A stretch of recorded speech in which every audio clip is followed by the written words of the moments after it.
దేవుడు ఆనందపడలేదు దావీదట. దావీదు తనకున్న వజ్ర వైర్యాలను బట్టి దావీదు అతిశయించలేదట. వీదంటాడు, ఇదంతా ఒక ఎత్తు అయితే నా దేవుని బట్టి నేను ఆనందిస్తాను. చెప్పగలమా ఈరోజు ఒక మాట?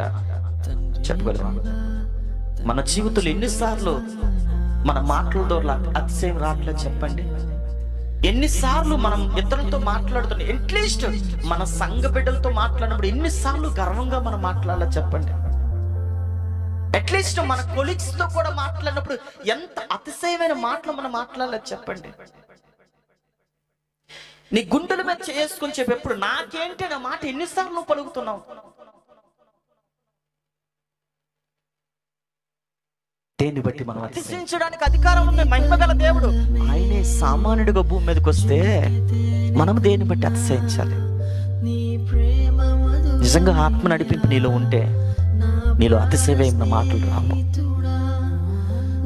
ప్రతి మాటలో క్రీస్తుని చూపించడానికి ఇష్టపడతాం. ప్రతి సందర్భంలో క్రీస్తును గణపరచడానికి ఇష్టపడతాం.